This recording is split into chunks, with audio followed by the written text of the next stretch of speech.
बस एक वर्ष से जो ये उत्सव चल रहा है, मेरे शरीर में बहुत थकावट आ चुकी है।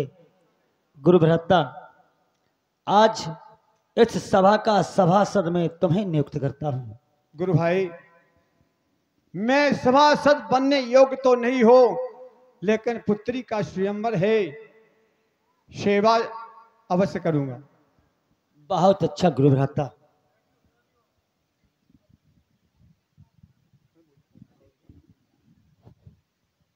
जिसके भय से कांपते ब्रह्मा विष्णु महेश, आज जनकपुर आ गया वही वीर लंकेश।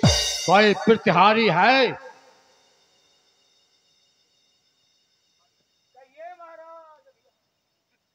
सुना था कि मिथिला ज्ञान की नगरी है। महाराज के जीवन की जय हो। यह सेवक खुश रहो। आपको प्रणाम करता है। खुश रहो हर प्रतिहारी। जय शंकर की। जाकर हमारे छोटे भाई सिरध्वज से कहो कि कंचन नगरी सम्राट लंकाधीश रंगभूमि में उपस्थित हुए हैं। जैसी आज्ञा। महाराज के जीवन की जय हो। प्रसन्न रहिए मंत्रीवर, कहो। महाराज, लंकापति दशरथ जी का आना हुआ है, वह आपकी प्रतीक्षा में है। तो इस मिथिला नगरी में दशरथ का आगमन हो गया है। अवश्य। चलिए उनका स्वागत किया जाए। हे लंका के सम्राट, ए सीरथ जनक, आपके श्री चरणों में बार बार प्रणाम करता है। सिरध्वज, आपने प्रणाम किया, विचार कर रहे हो कि प्रणाम का उत्तर नहीं दिया गया। तो सिरध्वज, शास्त्रार्थ में पारंगत होकर शास्त्री कहलाने वाले सिरध्वज, संपूर्ण ज्ञान को अर्जित करके ज्ञानी कहलाने वाले सिरध्वज, शास्त्रार्थ में पारंगत होकर शास्त्री कहलाने वाले सिरध्वज।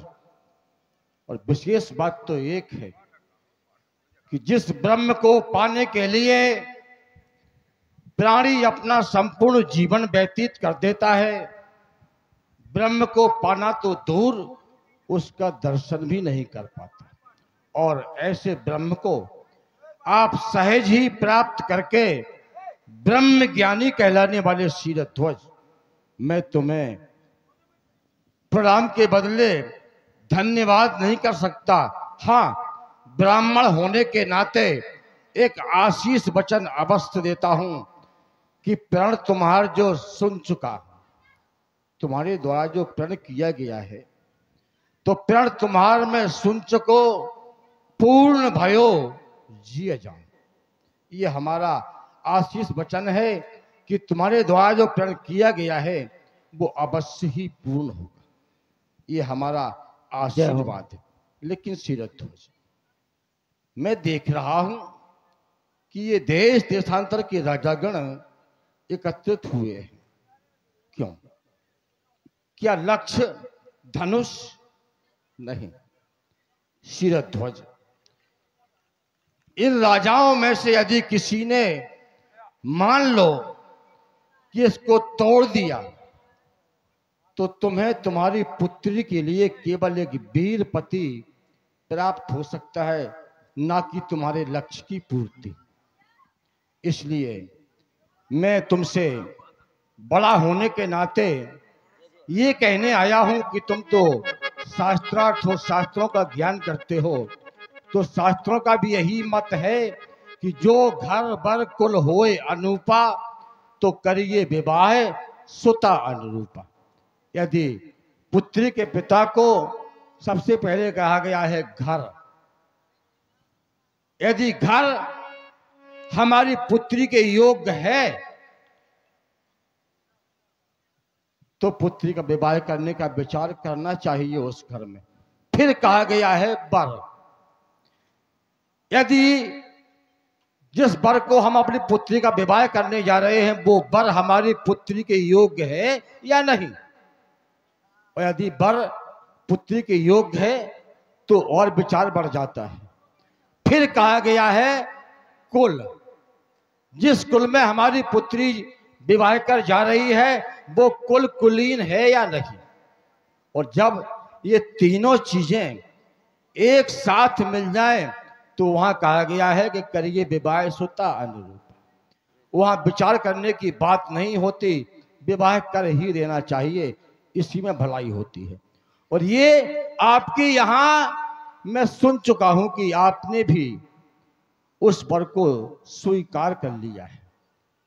हमने आते ही सुना तुम्हारे नारियों के ऐसे मत हैं, वो कहते हैं कि जय श्यामल बरचो बेचारी, जो विरंच ने विधाता ने अपनी राजकुमारी को बनाया है, ऐसे लगता है कि जो श्यामले वर्ण के राजकुमार मिथिला में आए हुए हैं वो हमारी जानकी के योग्य है। संपूर्ण विचार किया गया, यहां तक कि कह दिया गया नारियों के द्वारा कि जो यह विवाह हो जाए तो हमारी मिथिला के भाग खुल जाएंगे, हम समस्त कृतार्थ हो जाएंगे, तो वहां विवाह कर देना चाहिए। और हमारा विचार तो यहां तक है कि राजाओं से कह दो कि जाओ अपने अपने गृह को प्रस्थान कर जाओ, हमारा स्वयंवर संपूर्ण हो रहा है। लेकिन शिरध्वज, तुम यह भी नहीं कह सकते कि राजाओं जाओ। चलो मैं कह देता हूं तुम्हारा बड़ा भाई होने के नाते। राजाओं सुनो, मैं ये घोषणा करने जा रहा हूं कि तुम में से यदि किसी राजा ने इसको तोड़ना तो दूर, यदि किसी ने स्पर्श भी किया तो याद रखना यहां लंकेश है। अब नहीं धनुष खंडन होगा, अब नहीं धनुष खंडन होगा। और यदि किसी ने इसका खंडन करने का विचार किया तो फिर मेरी चंद्रहास का वर्षण होगा, उसके शीश को काट दूंगा जो इसको तोड़ने का साहस करेगा।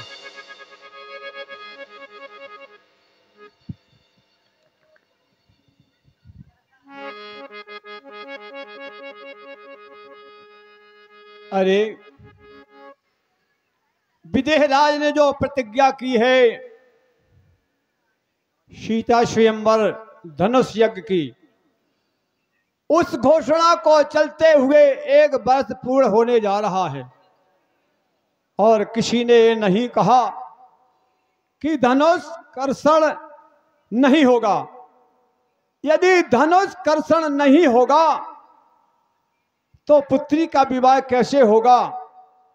एक महाशय जी पधारे हैं, चल करके उनसे मिला जाए। महाशय जी जय शंकर की, जय शंकर की, जय चंद्रभाल की, जय मुंडवाल की, जय जय शंकर की। महाशय जी कहो। मैं आपका परिचय जानना चाहता हूँ।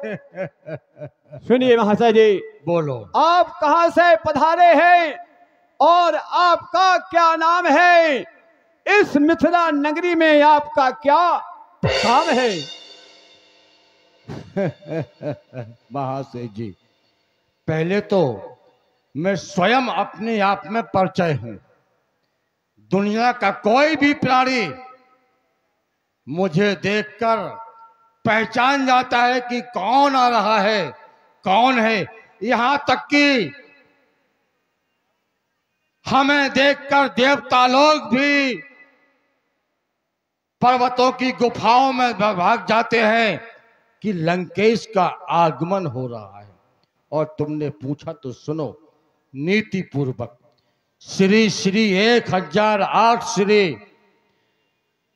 विश्वश्रा का पुत्र, पौलस्त ऋषि का नाती, कंचन नगरी सम्राट, लंका का भगवान कहलाने वाला दशग्रीव दशानन रावण मेरा नाम है। और काम, मिथिला में आने का काम जानना चाहते हो तो सुनो बाणासुर जी, मैं तुम्हें जान गया। एक बात को अच्छी तरह से ध्यान देकर सुन लो। जब तक हमारे और तुम्हारे बीच में वार्तालाप होगी तब तक वो तुम्हारे काम आएगी। मेरी मैं जानूं, सुन रहे हो? सुन रहा हूं। मेरी मैं जानूं, मैं जो हृदय में विचारता हूं केवल मैं ही जानता हूं। और दूसरा, मेरी मैं जानूं या जाने कैलाशपति। अरे बुद्धि की सीमा बहुत छोटी तुम्हारी है, बीच में आकर बोल उठे। पहली मूर्खता, जहां दो पुरुषों के बीच में वार्तालाप हो रहा हो वहां तीसरे पुरुष को नहीं बोलना चाहिए, लेकिन तुम बीच में आकर बोल उठे। लगता है बैठा था पहले से करके तैयारी है। तुम तैयारी बनाकर बैठे थे कि मुझे तो लंकेश से बोलना ही है। अब बोलो, क्या कहना चाहते? नहीं नहीं लंकेश, मेरे बीच में बोलने का कारण यह है कि विदेह राज ने इस स्वयंवर में इन समस्त राजाओं के बीच में इस सभा में सभा का सभापति मुझे चुना है। हाँ। और कुछ बातें मैंने ऐसी सुनी है जिससे मुझे बोलना पड़ा। आप कहते हैं रावण है, और मैं भी जानता हूं रावण 14 विद्या का निदान है, 6 शास्त्र, 18 पुराण, 4 वेदों का ज्ञाता है। लेकिन जो बात तुमने कही है यह एक साधारण व्यक्ति नहीं कह सकता है। आपने कहा है कि धनुष खंडन नहीं होगा, तो इसमें एक भी बात है क्या? कि विदेह राज की प्रतिज्ञा, जो विदेह राज का वचन है वह मिथ्या हो जाएगा और पुत्री का विवाह नहीं होगा। ये तुम्हारी सोच है, हमारी सोच नहीं है, क्योंकि मैं तो जानता हूं कि इसका खंडन होगा, लेकिन इन राजाओं के द्वारा नहीं, क्योंकि तुम नहीं जानते सीता क्या है, मैं जानता हूं। अरे सीता आदि शक्ति है, और आदि शक्ति का विवाह इन साधारण राजाओं के द्वारा नहीं, इनका शेष काट दूंगा। अरे सीता अलौकिक है, सीता अलौकिक वस्तु है, तो अलौकिक वस्तु अलौकिक सीता से ना लौकिक के द्वारा ना अलौकिक के द्वारा, बल्कि उसका पारिग्रहण होगा पारलौकिक के द्वारा। मैंने कब कहा कि इसका खंडन नहीं होगा? होगा। सबसे पहले मैंने कहा कि प्रण तुम्हारे में सुन चको पूर्ण भयो जिया जान, और तुम्हारे इससे ये लग रहा है कि तुम इस उत्सव को बिगाड़ना चाहते हो। तो सुनो, खिलौना खेलते बच्चों को जब मैं गोद लेता हूं, न पाऊं भाग्य की रेखा तो टांगे चीर देता हूं। प्रबल आतंक है मेरा, मुझे दशेष कहते हैं। अरे भयानकता देखकर ये लोग डरे, मुझे भुजबीस कहते हैं, मुझे भुजबीस कहते हैं। क्या कहा? जगदीश कहते हैं। अरे रावण, मैंने सुना एक रावण था लंकाधीश, सुना मैंने एक रावण था लंकाधीश, उसने कहीं जाकर कैलाश को उठाया था। हाँ, वो मैं हूं। क्या हुआ? पर्वत के हिलते ही दृष्टि पड़ी शंकर की, पैर के अंगूठे से तक्षण दबाया था। दबते पहाड़ के दबी अंगुलियां दशानन की, आनन की कांति छिन्न रुदन मचाया था। बाणासुर जी, हमारे और तुम्हारे बीच जो वार्तालाप चल रहा है ये घोषणा कर रहा है जंग की।